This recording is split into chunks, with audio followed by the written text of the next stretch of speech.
Hold it. Caitlin Clark fever shared by more than just the fever.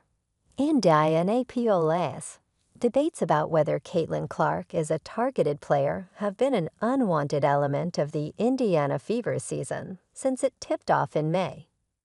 Beyond a basketball court's striped limits, no such questions exist.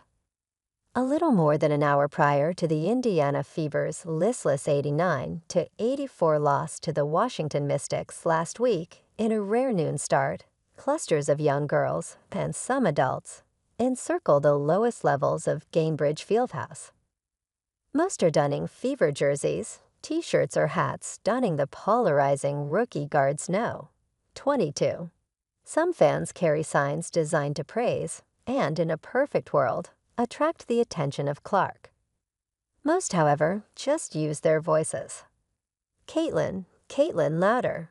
Caitlin shouting. Clark hears the requests, but needs to go through the pregame routine of jumpers a foot or two outside the three-point stripe.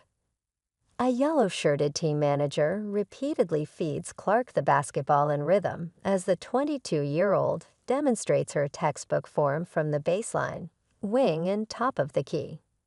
She launches jumpers while going to her right. Her left and after passes are aimed straight at her. Home and away, mass amounts of adulation follow Clark.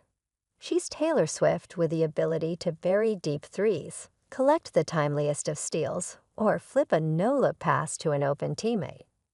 She loves competition, yet isn't shying away from other responsibilities. It never gets tiring.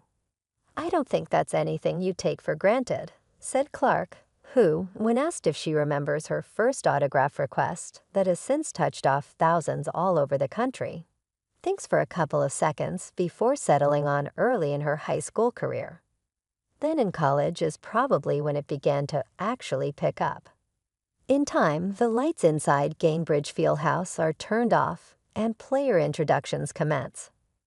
The 5 Mystics starters first followed by, "Now fans, let's meet your Indiana Fever." Second-year forward and reigning WNBA Rookie of the Year Alea Boston is introduced first, followed by Katie Lou Samuelson, Lexi Hall, Kelsey Mitchell, and finally Clark. It doesn't take long for Clark, the No. 1 pick in the WNBA draft this spring, to showcase her multi-tiered offensive game, whipping a pass from the top of the key so that an all-by-her-lonesome Samuelson can make a layup for the game's first points. 40 seconds later, Clark loses her defender with a deft step-back move and drains a triple from the right wing for a quick 5-0 Fever lead. Unfortunately, Indiana's defense is essentially a no-show the remainder of the first half as the Mystics took a 21-point lead after 3 quarters and withstood a Fever rally that saw them get to within 3 late in the game. Clark finishes with 29 points, 13 assists, 5 rebounds, 5 steals, and 3 blocks, but a victory was what she wanted. "I wasn't going to give up.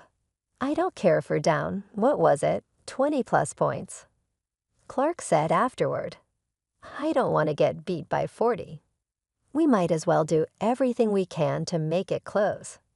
10 minutes of basketball is a lot of time. I think we got it to 3, and it came down to a jump ball. And I probably could have grabbed it and boxed my girl out a little bit better." Stat lines such as Clark's aren't often laced with accountability. Clark's rookie season hasn't been a stroll through the daisies. She leads the WNBA in turnovers by a wide margin and has been on the receiving end of some hard fouls. All the same, she is averaging 16.8 points, 5.8 rebounds, and 7.8 assists going into tonight's game in Dallas, the last one before the Olympic break. But those numbers, impressive as they may be, don't come close to telling Clark's entire story. Prior to home games, the building's northeast tunnel often resembles a mosh pit of adolescence. Young girls, some boys, and even adults want Clark to scrawl her signature on a game program, jersey, basketball, or anything else, poised to absorb the ink of a Sharpie.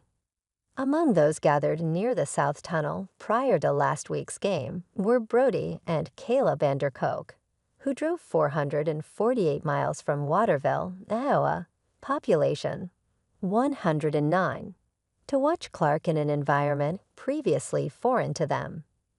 Kayla, who is 4.5 months pregnant with the couple's second child, holds a sign seeking ideas for a name. If it's a boy, Clark is definitely a possibility, while either Caitlin, first name, and Clark, middle name, remain enticing options should it be a girl. In Iowa, Caitlin Clark does no wrong. 2 states to the east, it's fast becoming that way. In 2023, the Fever ranked 11th of the WNBA's 12 franchises in home attendance, 4,067. A year earlier, Indiana completely bottomed out with a norm of 1,776, an all-out embarrassment inside a building capable of seating 18,000 spectators. Compare that to this season. The Fever's lowest turnout was the 15,022 fans that filed inside Gainbridge Fieldhouse.